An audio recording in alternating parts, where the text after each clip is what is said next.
Right everyone, and welcome back to another video of the F124 Driver Crew Mode with Williams. This is episode number 6 today for the Monaco Grand Prix of Season 1. If you missed the previous episode at Miami, then you can go and check the one out, but spoiler alert, it was pain as well. That track, of course, is always painful, and last week's episode was no different. So much so that I need an extra week to recover. But anyway, as I move to some R&D, there's not really a lot I can do. I've only got 433 resource points. Love a bit of that major front downforce upgrade, but it's not on offer at the moment. We've got cockpit radar and Alex Albon's purchased tyre wear. I think we're going to save up for major engine power. With a few more week later though, it will come in for Austria.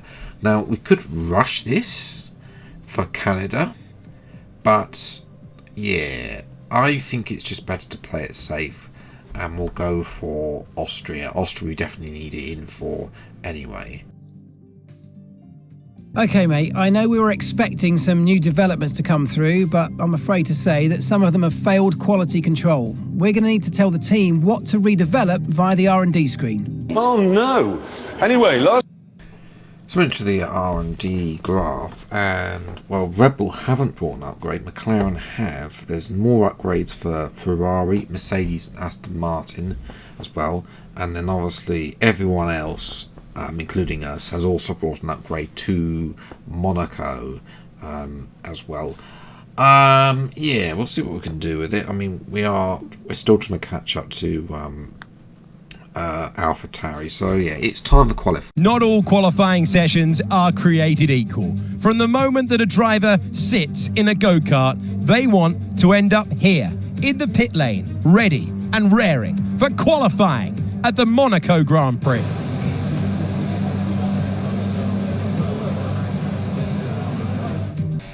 So first lap was only good enough for P17. Yeah, I'm still slightly working out the AI on this game. I think the AI are a big problem on this game. I have a video coming about F124 very soon as well. Once there is a community post as well available for you to leave your thoughts as well on F124, so make sure to go and check that one out. But yeah, it's not been the best start of the lap, only improving at the hairpin. As well as now go down into Portier and onwards into the tunnel, which needs to be updated because obviously they've got those new houses down there that aren't in the game. Surprise, surprise. As well as we come now down to the Noble Chicane. As well, nothing to see there of that line there. I mean, according to the FIA, that's a legit racing line through that corner. So, you know, we're just going to carry on to the swimming pool. Under Rascas, what's that, a 10.5 up on my previous best time. Not great. I prefer to be gaining a little bit more, especially like we've fallen behind the two Slaubers now, as I lost a lot of time coming out the final corner actually, Anthony knows, and it's only good enough for P19. So yeah, I've got a lot of work to do, as Verstappen takes pole by 9,000 from George Russell, so they're not quite equal as they were in Montreal. As I only beat Bottas, yeah. A little bit way up my teammates, so yeah, I've got a bit of work to do. If we want anything out of Monaco, it's time for the race. A proper road race, and in the true meaning of the word. That's how Mr. Monaco, the late great Graham Hill, once described this iconic event. The cars we drive have come a long way in the intervening half-century, but we still race on those same public roads beside the Mediterranean.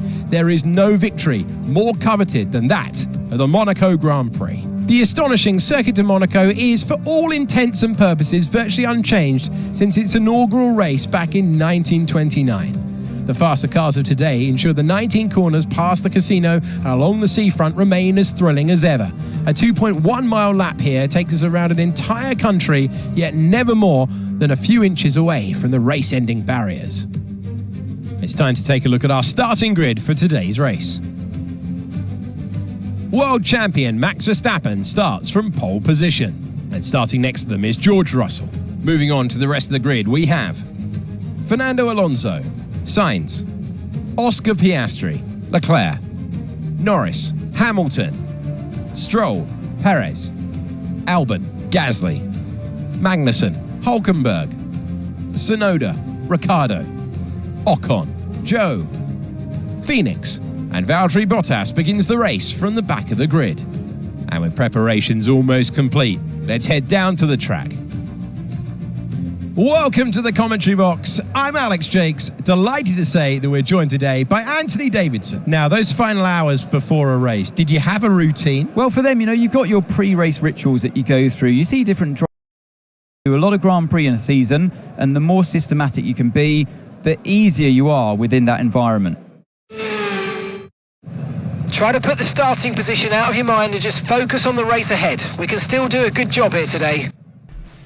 Once again, Anthony Davidson wittering on there, as well as Mark, but we'll ignore both of them and proceed to what actually happened. In the first race, we actually crossed the line and then it glitched.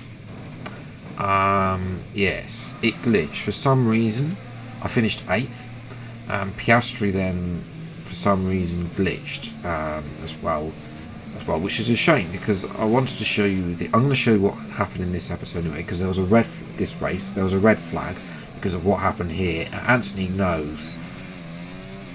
Let me know what you think about that. I think Hamilton just crashed on his own behind, but he did bring out a red flag, of course, because it is a dangerous thing. But I think he could have yielded there. But anyway, race strategy is a one-stop from medium to soft, so that's what we're going to do and lower the fuel limit as well.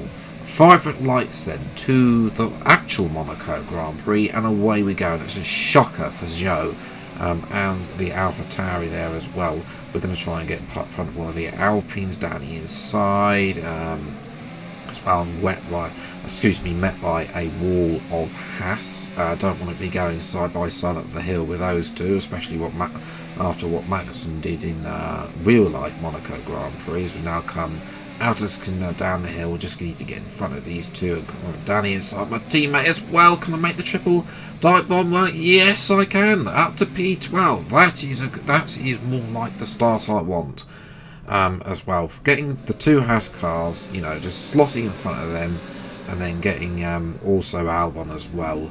That was simply lovely, in the words of Max Verstappen as well. Up at the front, or further forwards rather, Sainz and Norris are going side by side. They can actually go side by side through the hairpin, somehow not making contact through the hairpin and down the hill. As now I'm going to go side by side through Lance Stroll, through the tunnel, ladies and gentlemen. A bit of wheel turning down towards the Noble Chicane. As well, we're going to try and leave a bit of space, as much space as possible, but I'm through on Stroll. Here's a replay, side by side through the tunnel. Rare to see that. I did once go 3 wide through a tunnel in a backwards video, but yeah, it's very rare to see going side by side there. It's usually you make the dive bomb after the tunnel exit. But anyway, next up is Gasly, unable really to get past him here. Starting to get a bit frustrated. I want to get a move on. There's a few hard runners in front. I want to get in front of them before I have to. We're not actually using the hards in this race, so I'll just want to get in front of him. But Gasly slowed me up so much that I decided to send it anyway at the hairpin as well. But of course, Gasly decides to fight back, and he's losing me time to go down the hill, and eventually he yields on the exit, porting it out of the tunnel. So say obviously you don't rarely make an overtake here, because there's a chance that you can put somebody in the wall. But when the Gasly is that slow, I'm not going to lie. And jumping 2 laps later, lap 6, that's him out of DRS. Not that it's actually useful around here. I mean, DRS isn't very useful in this game, but I mean, even in around Monaco, with F123's DRS, it was useless there as well. Up at the front, it seems that Max Verstappen and Fernando Alonso are running away with this race. As well, Russell has lost P2 at the start. He's done a P3 ahead of Norris in P4, but obviously all of those lot have got a little bit away now behind Russell as well. As I've lost DRS now on lap 13 to Perez, which Perez's pace actually wasn't that great, to be honest. I think that I was losing time to Hamilton up the road and the others, but for Perez's pace, he might have had some sort of issue or something. But anyway, I'm going to come into the pits at the end of lap 15, as well as a Mercedes. Hamilton in as well. We're going to go on to a set of soft tyres as well. Will it be a finally have a good stop on this career mode? We need to try and put that behind us, and let's finish the race as strong as possible. I'm interested to see if any of you have had it this bad in your career modes. Like every race, there's a failure or pit stop error. But anyway, we just got to try and make the most of it. Points, but it's not the end of the world. I think we can still get maybe P10 back to where we were, possibly. But we are behind Gasly again. So in deja vu, down the inside the hairpin, not wasting any time, and this time giving more room out of the hairpin, but then shove him off. I'm just not in the mood, because I think that with where we were, we could have been onto something, catching the likes of Hamilton and Perez. I'm not joking. I think that's where I think I've got much better pace than previously. Now up at the front, Max Verstappen, he has escaped Fernando Alonso and he's cruising unlike he was in the real life Monaco Grand Prix. It's looking more like his normal self there. Alonso is still second, as well as now caught up lap 18. You can see how much I've dropped Gasly now. He's 4 seconds behind. 3.5 seconds up the road to Perez as we have a go round the outside. It's the other Rascas dive. And ladies and gentlemen, thank you very much. That will be P10 as well. He defended the inside, so using the extra grip round the outside, the soft tyre. Finally, having softs at the end is actually working. Now, for the final podium position, Leclerc has jumped Russell in the pit stop. So Leclerc is going to be on the podium after all, the man that won in real life, of course. For me, sadly, could not catch Perez or Hamilton in the end. In the end, it will only be P10. But it is 1 point, which I will definitely take. It's better than the previous couple of races, P12s, Miami and China as well. Just especially after a very disappointing qualifying, we only qualified P19 as well. Not too bad as well, and we'll see what the pace stack does with the fast lap, only 4/10 behind Verstappen, who, to be fair, actually ran away in the end, 13 seconds in front as well. The pit stops, this is me halfway out the door at this point. If I was in real life, I'd be fuming. Like, how is there there's no message from the team apologising for this in the emails. But anyway, constructors, drivers is as we were. Constructors is pretty close between McLaren, Aston Martin and Mercedes. We're just chilling in P6 at this moment. We have a new championship rivalry though. Myself against Stroll. Increased to 19 to win as well. So yeah, considering the fact we've only scored a handful of points so far, I don't know. Stroll has only scored once. He hasn't been that great. He had a penalty as well as the pace stat has increased. So yeah, as well, we're still leading our teammate rivalry. Apparently made 27 overtakes in that race, which definitely is still glitched. The finishing absolutely like the finishing position, the start position, etc, +9 as well. But yes, margin fastest lap +4, presumably that's better than what was expected as well for that. So yeah, I'll take that. It's more rating.